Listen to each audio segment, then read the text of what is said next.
Bueno, a ver, normalmente cuando el ámbito médico prescribe un tratamiento, siempre hay una expectativa de precisión casi absoluta, ¿verdad? Claro, totalmente. Es lo que todos esperamos al ir a consulta. Eso es. Si alguien tiene un brazo roto, pues la radiografía muestra esa línea blanca irregular. El profesional de turno la señala y dice que ahí está el problema, te ponen una escayola, te dan 6 semanas de reposo y listo. Es algo binario, sí, muy limpio y, bueno, de alguna manera tranquilizador. Exacto, tranquilizador. Pero cuando entramos en el territorio del ejercicio físico y la pérdida de grasa, esa precisión parece evaporarse por completo. Se diluye muchísimo, sí. La receta típica suele ser un vago hay que moverse más y comer menos. Y durante décadas, digamos que el estándar de oro incuestionable ha sido subirse a una cinta de correr durante 1 hora, sudar a un ritmo moderado y cruzar los dedos para que funcione. Y sabemos que, para mucha gente, eso simplemente no es realista o a veces ni siquiera es efectivo. Pues precisamente hoy vamos a cuestionar esa receta tradicional, pero con un bisturí científico muy afilado, porque tenemos sobre la mesa un artículo reciente que demuestra por qué 1 hora entera de trote moderado podría ser literalmente, biológicamente inútil frente a solo 4 minutos de esfuerzo real. Es un contraste brutal, desde luego. Sí, sí. Y para que nuestra audiencia lo busque, el estudio se titula exactamente así, lo leo en inglés, The Release of Lipolytic Hormones During Various High-Intensity Interval and Moderate-Intensity Continuous Training Regimens and Their Effects on Fat Loss. Un título largo, ¿eh? Pero que esconde una auténtica revolución en la forma en que la fisiología entiende el esfuerzo físico. Madre mía, ya lo creo. Y para darle todo el crédito a quienes han llevado a cabo este trabajo titánico, fue escrito por los investigadores Xiangyi Yu, Yao Yao, Yu Liu, Hong Li y Haifeng Zhang. Un equipo muy potente. Sí, se publicó en el Journal of Sports Science and Medicine con fecha de publicación online del 1 de septiembre de 2024. Y la misión de este análisis a fondo de hoy es desentrañar cómo diferentes protocolos de entrenamiento afectan a las hormonas que, literalmente, rompen la grasa. Ese es el punto clave, las hormonas. Claro. Queremos entender qué ocurre cuando se comparan los temidos intervalos de alta intensidad frente al tradicional ejercicio continuo. Y sobre todo, qué impacto real tiene esto a largo plazo en el cuerpo humano. Es que, a ver, el problema real que enmarca toda esta investigación es de pura logística vital. Las directrices sanitarias habituales suelen recomendar 60 minutos de ejercicio moderado, 5 días a la semana. Que se dice pronto, ¿eh? 60 minutos diarios. Claro, pero para cualquier persona con un trabajo exigente, con responsabilidades familiares o simplemente atrapada en el ritmo de la vida moderna, eso equivale a añadir un trabajo a tiempo parcial a la agenda. Totalmente. Es insostenible para una gran parte de la población. Y ahí es exactamente donde la eficiencia del ejercicio a intervalos entra en el terreno de la ciencia rigurosa. Deja de ser una moda pasajera de gimnasio para convertirse en una intervención clínica seria. Vale, pero para que no nos perdamos en la teoría, creo que es vital entender cómo se construyó este experimento, porque en el mundo del fitness hay muchísima pseudociencia y vídeos virales de transformaciones que, bueno, parecen milagrosas. Sí, hay mucho ruido ahí fuera. Por eso te pregunto, ¿a quiénes estudiaron exactamente estos investigadores? Pues el rigor metodológico de este equipo es precisamente lo que hace que los resultados sean tan contundentes. Reclutaron a 39 mujeres jóvenes. Ajá, 39. Eso es. Y todas ellas estaban categorizadas clínicamente con obesidad, lo que en los parámetros de este estudio se definió como un porcentaje de grasa corporal superior al 30%. Entiendo.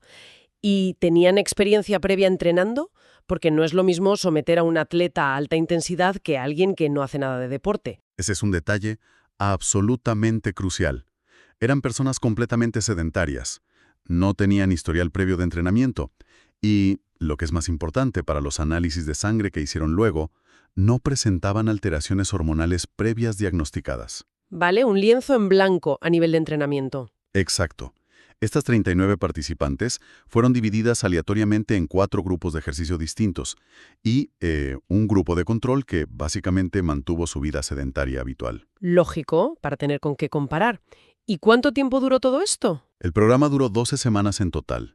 sumando unas 44 sesiones de entrenamiento. Aquí es donde la cosa se pone interesante, porque he leído los protocolos de entrenamiento que les asignaron y, sinceramente, la diferencia entre ellos parece casi cómica. A ver, entiendo que para comparar métodos hay que llevar las cosas a los extremos, pero me gustaría que hablemos del primer grupo, el llamado SIT, o entrenamiento de intervalos de sprint.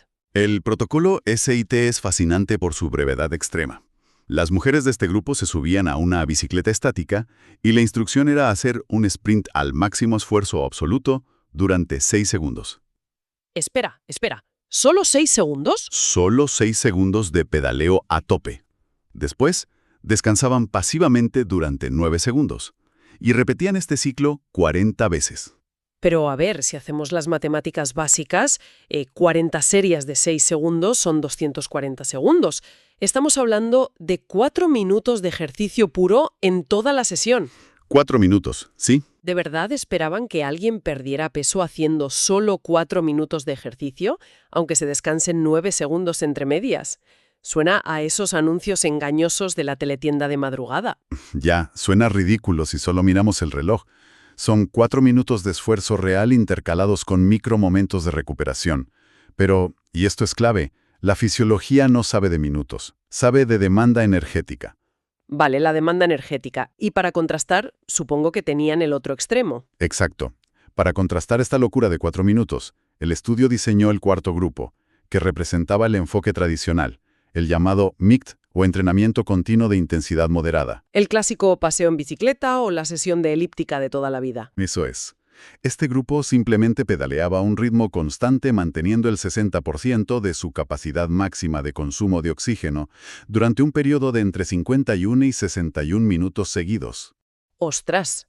1 hora entera de sudor constante frente a 4 minutos de agonía intermitente. Es una diferencia abismal en tiempo. Y para rellenar el hueco entre esos dos extremos, los investigadores crearon otros 2 grupos de intervalos intermedios, el HIIT 90 y el HIIT 120. Vale, y aquí tengo que admitir que hay algo que no me cuadra del todo. El HIIT 90 consistía en bloques de 4 minutos al 90% de la capacidad máxima, con descansos de 3 minutos. Duro, pero lógico, ¿no? Sí, es un HIIT bastante estándar. Pero el HIIT 120... la descripción dice que trabajaban al 120% de su consumo máximo de oxígeno, el famoso VO2 max. ¿Cómo es físicamente posible trabajar por encima del 100%? Por definición, el 100 es el tope. Es una excelente pregunta y toca el núcleo de la fisiología del ejercicio. A ver, el consumo máximo de oxígeno, el VO2 max, es el límite máximo al que los pulmones y el corazón pueden suministrar oxígeno a los músculos. Vale, digamos que es el límite del sistema aeróbico. Exactamente. Pero el cuerpo tiene un plan B. Tiene un sistema anaeróbico, que produce energía sin usar oxígeno. Tira de las reservas de glucosa del propio músculo. Ah, ya entiendo. Pero eso tiene un coste, ¿no? Un coste altísimo. Genera mucha fatiga y acumula ácido láctico rapidísimo en el proceso. Cuando se pide un esfuerzo del 120%, se está exigiendo a los músculos que vayan mucho más allá de lo que la respiración puede soportar. Es un esfuerzo supramáximo. Claro, por eso hacían 1 minuto de este esfuerzo brutal seguido de 1,5 minutos de descanso. Un auténtico desafío de supervivencia celular. Sí, es llevar al cuerpo al límite absoluto. Suena a tortura medieval, sinceramente. Pero aquí hay una trampa metodológica, ¿verdad? Si comparamos a alguien haciendo 4 minutos de ejercicio contra alguien que hace 60 minutos, la persona que está 1 hora va a quemar más calorías en total por el simple hecho de estar moviéndose más tiempo. ¿Cómo aislaron el efecto de la intensidad si los tiempos son tan distintos? Pues ese fue el verdadero golpe de genio del diseño del estudio. Con la excepción del grupo de los sprints ultracortos en las semanas iniciales, todos los demás grupos se calibraron individualmente usando las bicicletas para realizar exactamente el mismo trabajo mecánico total. Espera, el mismo trabajo total en distinta cantidad de tiempo. Exacto. 200 kilojulios de energía mecánica por sesión para todos. A ver si lo estoy entendiendo bien con un ejemplo visual. Sería algo así como tener que sacar 200 litros de agua de una piscina. Es una analogía perfecta. El trabajo total, el objetivo inamovible, es mover esos 200 litros. Vale. Entonces, el grupo de ejercicio moderado, el que está 1 hora, sería como usar una manguera pequeña de flujo constante. Abres el grifo, el agua sale despacio y te pasas una hora entera vaciando la piscina. Ajá, así es. Pero el grupo del HIIT 120 sería como coger unos cubos gigantes y sacar el agua a lo bruto durante 20 minutos. Al final del día, los 200 litros han salido de la piscina. ¿La energía gastada moviendo los pedales es matemáticamente idéntica? Eso es. La física del trabajo es exactamente la misma. Pero claro, la biología no es un simple problema de matemáticas y termodinámica. Ya, el cuerpo humano es más complejo que una ecuación. Exacto. Y la pregunta de investigación real era si reacciona igual el sistema endocrino.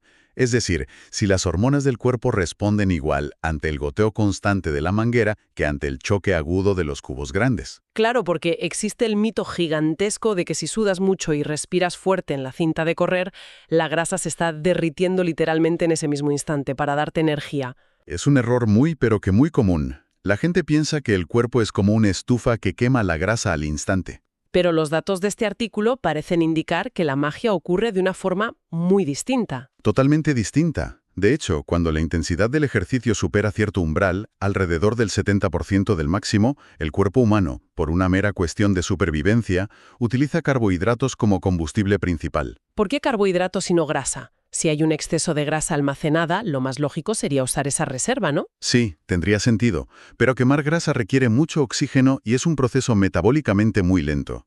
Si un depredador te ataca o si el cuerpo está en un sprint supramáximo del 120%, no hay tiempo para procesos lentos. Claro, necesitas energía ya, en milisegundos. Exacto. Los carbohidratos, en forma de glucógeno, son un combustible rápido. Son la gasolina de alto octanaje para emergencias. La verdadera magia de la quema de grasa en el entrenamiento de alta intensidad no ocurre mientras se pedalea. Ostras, esto es súper importante. Entonces, ¿cuándo ocurre? Ocurre horas después, en un proceso llamado EPOC o exceso de consumo de oxígeno post-ejercicio. Vale, me fascina este concepto del EPOC. Básicamente significa que una vez que alguien se baja de la bicicleta de alta intensidad, el cuerpo entra en un estado de deuda, ¿verdad? Eso es, entra en deuda y tiene que hacer limpieza y mantenimiento. Claro, tiene que reparar microloturas musculares, tiene que limpiar los subproductos metabólicos, tiene que volver a la temperatura normal. Y para financiar todas esas operaciones de mantenimiento mientras la persona ya está, no sé, sentada en el sofá leyendo, ahí es cuando usa la grasa. Exactamente. Ahí cambia de motor y tira de las reservas de grasa. Pero claro, para que el tejido adiposo sepa que tiene que abrir sus compuertas y soltar esa grasa para financiar la recuperación, alguien tiene que enviar un mensaje. Lógico, las células no son adivinas. Las células de grasa no tienen ojos ni oídos. Dependen enteramente de las hormonas lipolíticas. Los famosos mensajeros químicos. Y según el estudio, hay dos protagonistas principales en esta historia. La hormona del crecimiento, conocida como GH, y la epinefrina, que fuera de los laboratorios todos llamamos simplemente adrenalina. Sí, la adrenalina de toda la vida. Estos mensajeros se liberan en la sangre, viajan por todo el cuerpo y llegan a los adipocitos, que son las células que almacenan la grasa. Vale, entonces imaginemos que estas células son como cajas fuertes cerradas con llave. Me gusta la imagen. Dentro de ellas hay triglicéridos. Y cuando la adrenalina llega, se une a un receptor en la superficie de la célula. Es literalmente como introducir una llave en una cerradura y girarla. Y al girar la llave, ¿qué pasa dentro? Al girar, se activa una enzima en el interior llamada lipasa sensible a hormonas, o HSL, por sus siglas en inglés. Me encanta ver la biología como una maquinaria. La HSL actuaría entonces como unas tijeras moleculares, por seguir con la metáfora. Eso es, unas tijeras.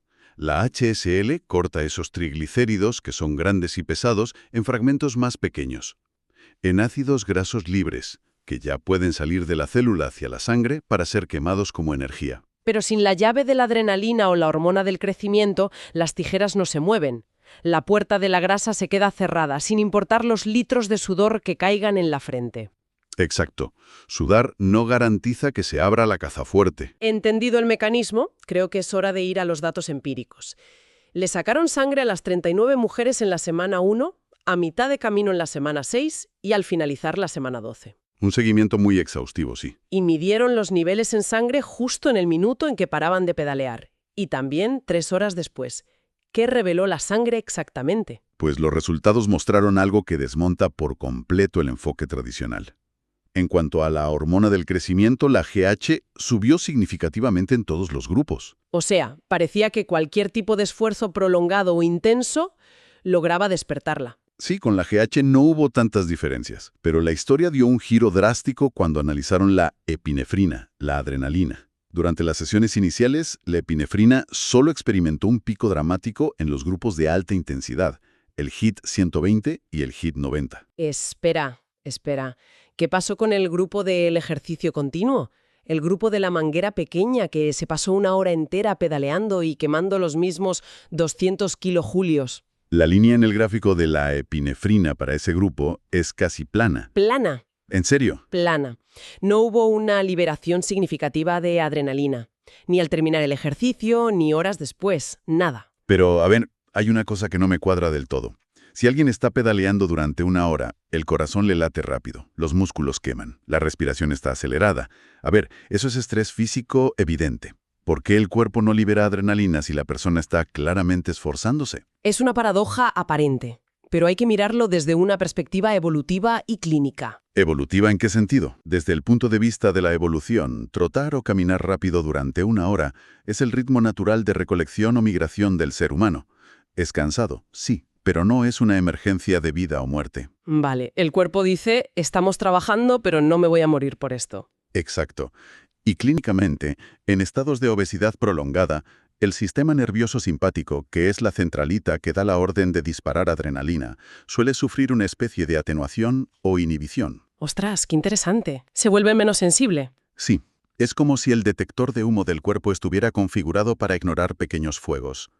Un paseo vigoroso simplemente no supera el umbral de intensidad necesario para hacer saltar la alarma de la médula suprarrenal. O sea, el cuerpo dice, sí, estamos trabajando, estamos moviendo la manguera pequeña, pero todo está bajo control. No gastes la apreciada adrenalina. Exactamente, se la guarda. Aunque solo sea durante unos segundos, el cuerpo no sabe que es una bicicleta estática en un laboratorio. El cuerpo cree que un león le está atacando. Esa es la clave fisiológica de todo el estudio.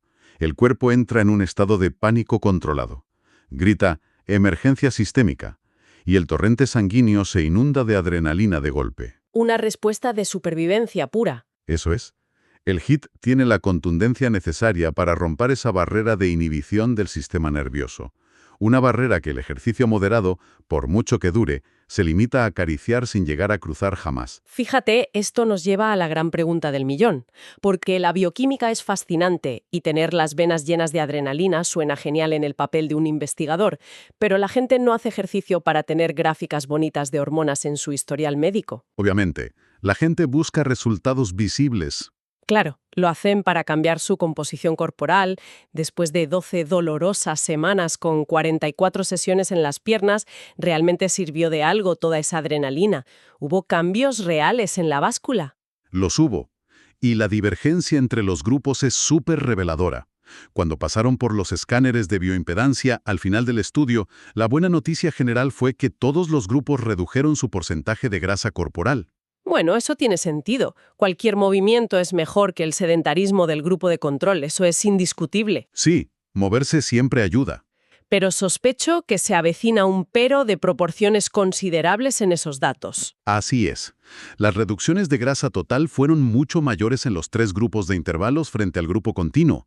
Pero el dato que realmente debería hacer reflexionar a la comunidad médica es el siguiente. A ver. Las reducciones significativas en el peso total absoluto y en el índice de masa corporal, el famoso IMC, solo se observaron en los grupos de alta intensidad. ¿Solo en los de alta intensidad? Solo en esos.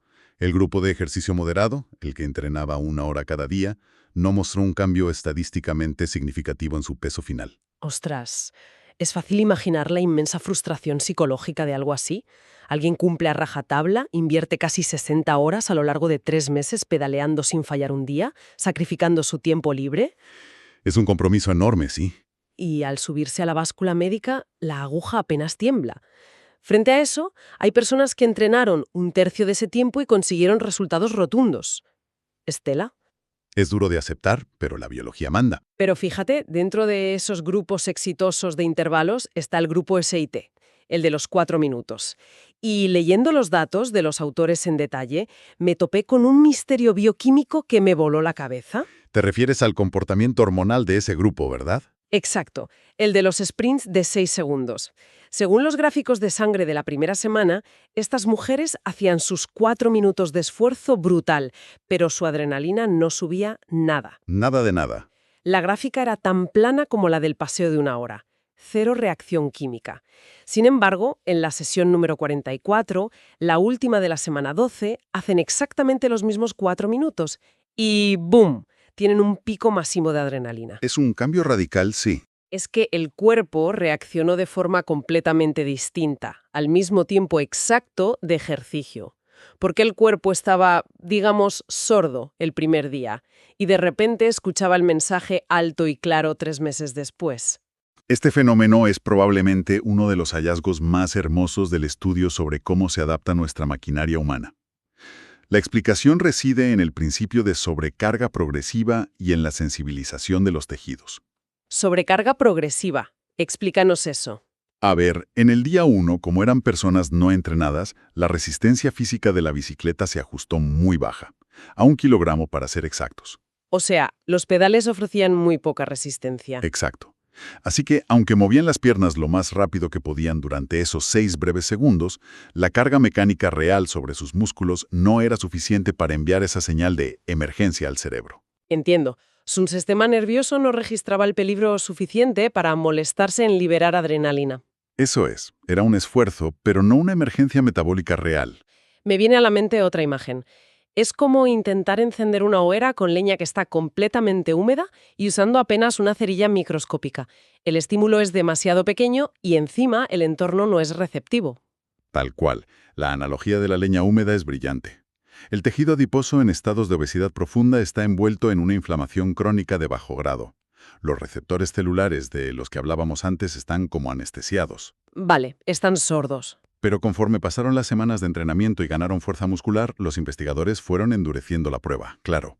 Subieron la resistencia de los pedales de 1 kilo a 3 kilos. O sea, el esfuerzo seguía durando solo 4 minutos de reloj, pero la exigencia mecánica se multiplicó por 3. ¿Se triplicó?